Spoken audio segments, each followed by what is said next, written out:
What's going on, everybody, and welcome back to another video. If you can't tell already, this is me. This is me. I made the choice. I got a camera. I got a new microphone, so hopefully the videos are a little bit better. And let's just hop right into it. I'll be brutally honest with you guys. I did not have a good first week in DFS. I hope you all did. That would be awesome. But if you didn't, and you know you're not going to all season, this video is for you. This is about how to bounce back, how to recover after you have a bad week one. So these are the lineups I ended up going with. The top left one's going to be my cash game lineup. We'll go more in depth on that one later. And then the other three are just the tournament lineups that I went with. You can pause the video if you want. Take a look at them. They're not really that important. It's in the past. So let's go right into my contest selection. And if you look, there's a lot of red, which those are the free contests. And I didn't mention this in the first video, but free contests are a really good way to get exposure to big tournaments. If that's how you want to play, you want to make more GPP style builds and you have a low budget, join the free tournaments. They're really good in terms of getting that itch, making sure that you can try to have a good shot at, a bigger prize pool for no money. They're free entries. Like I said, I try to do them as much as possible. I should have mentioned that in the video before. And then the rest of my contest selection, you could tell it's more just cash game lineups. A lot of double ups, a lot of 1v1s, head to heads. Those style of video or contests, I should say, those are what we're primarily going to focus on. I did have one small field tournament, that Pylon. It was a $3 entry fee. I just kind of wanted to throw a smaller field GPP in the mix. Didn't end up placing. I was looking kind of good in the early games, but by the end of the afternoon, I got just steamrolled by Justin Jefferson. If you didn't have him in your lineup, it was really hard to cash in the second half of the day. Moving right on into my cash game lineup that I went with. Let's just go position by position, and I'll kind of talk about maybe who I was between. But at first glance, I'm sure you noticed a lot of blue, a lot of those snowflakes, which we never want to see in our cash game lineups. We want high floors and high ceiling players. So unfortunately, I didn't do that. But starting with Jameis, he definitely was a good pick. He was cheap, which that always helps you build more unique rosters in cash games, which I kind of like. And he definitely repaid his value. The only player that I was kind of between Jameis was Jalen Hurts. But the builds that I was able to put out with Jalen, I just didn't love because I was really big on these next two players, which were CMC and Alvin Kamara. Neither of them paid off. CMC was lucky, honestly. He got a rushing touchdown. But other than that, barely targeted. They didn't run the ball at all. And I was so confident at CMC with 8,500. I just thought he was for sure going to pay back on his value. But Alvin Kamara, kind of a similar thing. He didn't get the receptions. He looked decent running the ball. It came out after the game that he was dealing with a rib injury.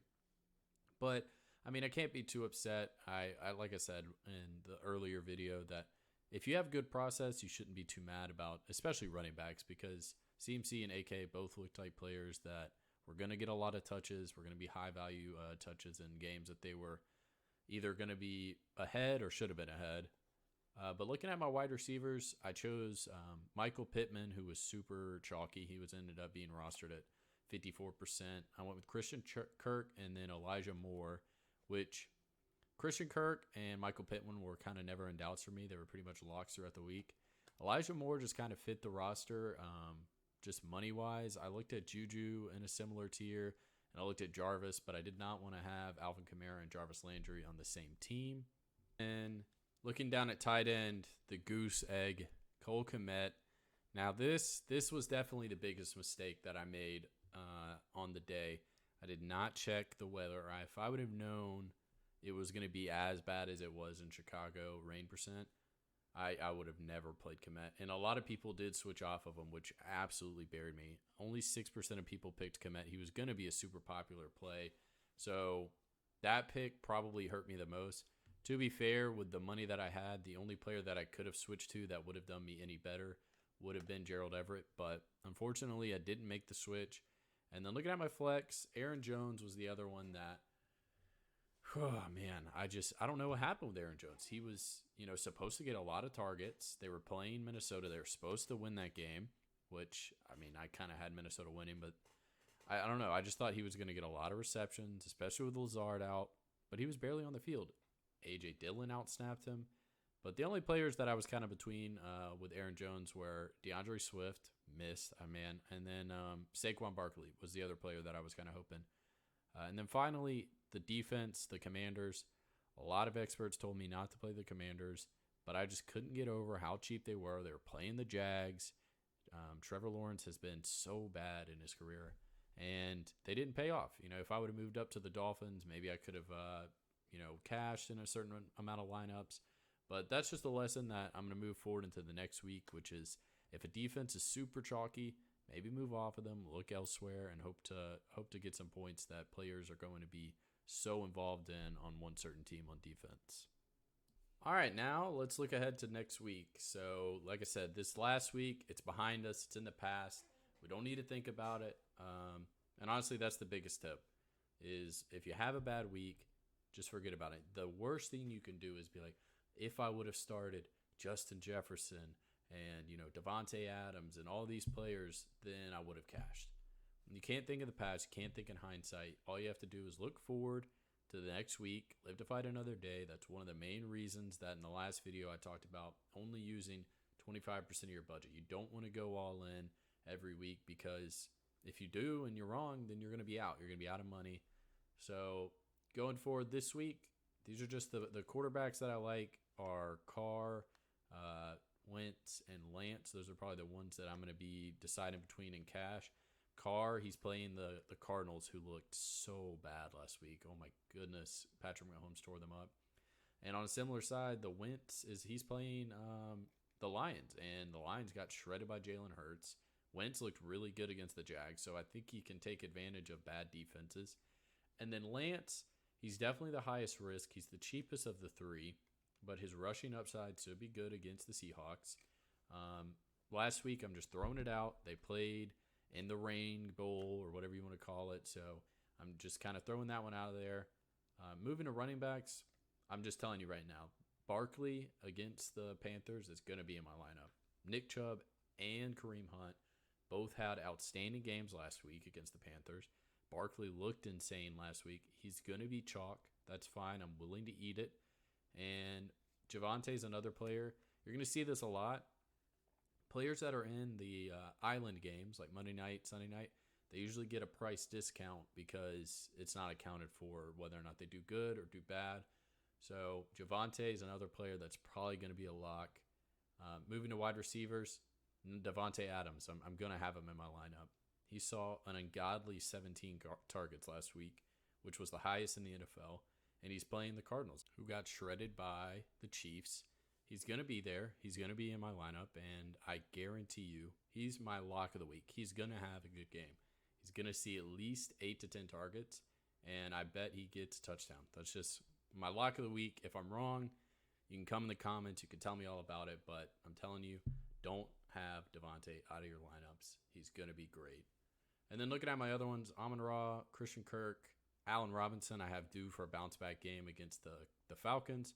And then Curtis Samuel and maybe Donovan Peoples-Jones as like more cheap options, because those people that I'm going to have as locks, they're going to be expensive. Devontae Adams, Saquon, they're going to be expensive, so I'm going to have to find room elsewhere.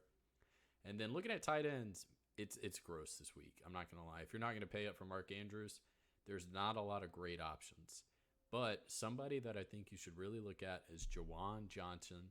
He's on the New Orleans Saints. Now, as a Saints fan, you might think that I'm being a little bit biased, but Juwan Johnson, he ran a lot of routes. He is the stone minimum, 2,500. Even if he catches 2 passes for 30 yards, he's going to pay off 2x of his salary, which is all that we're looking for when we punt tight end. I'd look at him. Maybe Hayden Hurst for the Bengals is somebody I might look at if I have the money. And then speaking of the Bengals, they're going to be the chalk defense. Everybody's going to play them. They're playing Cooper Rush-led Dallas, which, like I said, that's another reason, one of those island games. They didn't account for Dak getting hurt. I'm probably just going to – I know I just said don't play the defenses that everybody's going to play, but in cash, it's such good salary savings that I think it's just necessary to do this week. So I'm going to play the Bengals. But yeah, so let's look at my breakdown of how we did last week. I ended up investing $65 due to some miscalculations. I was supposed to investigate invest $50. That would have been 25% of my 200. But I ended up playing the Bills versus the Rams game because I just could not play week 1. So I put $3 in, won a contest, got $10. So I thought that I could put in 15 for some reason. Anyway, I put in 65. I won 10, technically speaking, and then didn't win anything on the main slate. So I ended up losing around $55. So going into this next week, I'm going to use 25% of my remaining budget as my budget going into the week. So this is how much I'm going to be playing with. Let's go ahead and look at our upcoming week and kind of what we're planning on doing. I'm going to go right back to the well. I'm going straight back to cash game lineups. I'm going to do some head-to-heads in there, but mostly I'm going to work on those $5 double ups, maybe $10 double ups, and then, like I said, the head-to-heads. But this is going to be my lineup. I'm going to have Wentz at quarterback, Saquon and Javonte at my running back position. My lock of the week in Devontae Adams as my wide receiver 1. Curtis Samuel to complete that stack with Carson Wentz. Allen Robinson, who I expect to have a bounce-back game. I touched on Jawan Johnson earlier in the video, who super cheap. I don't really need him to do much. Just do what he did last week, get a few receptions. And then my flex position, I've got that's my one position that I'm going to be working with the rest of this week. I've got Swift in there right now. And then I've got the cheapie, the Bengals defense. I know it's going to be chalk. I know a lot of people are going to play them. Next week, I'll probably get on here and say that I regret it and that I knew and I tried to tell myself not to do it. But I'm going back to the Bengals. Let's hope that they can pull it off. And with that being said, that's the end of this video. I really hope you enjoyed it. If you would, drop a like, leave a comment, maybe subscribe down below if you want to see more content like this. I'd love to interact with you guys and let me know what lineups you're going to go with this week.